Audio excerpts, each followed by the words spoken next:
माध्यमातून संपूर्ण तालुक्यामध्ये जलजीवनच्या योजना साठी खूप मोठ्या प्रमाणामध्ये निधी आला, परंतु आमच्या औषधी खुर्दमधील आबुलमाळा, कोवलीमाळा आणि खेडकरमाळ्याला 76,000 लिटर पाण्याची टाकी मंजूर झाली. त्यासाठी 1,24,00,000 रुपयाचा निधी मंजूर आहे. गेली 4 वर्ष झाले साहेब काम चालू आहे, परंतु अद्यापर्यंत ती योजना त्या ठिकाणी पूर्ण झालेली नाही.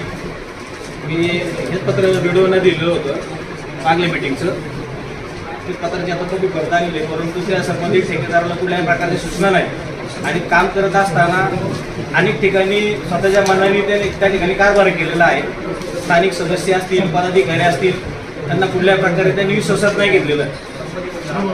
आणि जे कामकाज करत असतात सगळे रस्ते निकृष्ट दर्जाचे त्या ठिकाणी झालेले आहेत.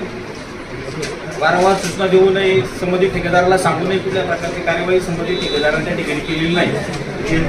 आणि जे काही काम केलंय ना त्याची पद्धत असते, पुढे 4 इंच, नंतर 3 इंच, 2 इंच, 1 इंच असं कमी कमी होत जायला पाहिजे.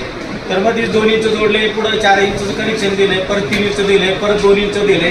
वाटल्यास त्याची स्थळ पाणी करा, संबंधित अधिकाऱ्यांनी त्या ठिकाणी येऊन आणि जी काही कामं झाली मॅडम, जी कामं करत असताना जे काही रस्ते उकारले गेले, त्या रस्त्याचं जे काही नुकसान झालेलं आहे किंवा संबंधित शेतकऱ्यांची सुद्धा वावर त्या ठेकेदाराने वापरली आणि त्यांची कुठल्याच प्रकारची नुकसान भरपाई संबंधित ठेकेदाराने त्या शेतकऱ्यांना दिली नाही. आणि कामकाज करताना ज्या सार्वजनिक आमच्या पाणी पुरवठ्याच्या पाईपलाईन होत्या त्या खूप साऱ्या रेकी झाल्या.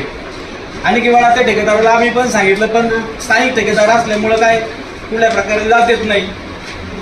जी आवश्यकता पण ठीक आहे, शासनाने आले पुढे 30 वर्ष मिळणार नाही. हा नाही औषधीमध्ये गावचं पाणी पुरवठा उकडं होता, परंतु आमच्या आबुलमाळा, कोवलीमाळा, खेडकरमाळ्याला नव्हता.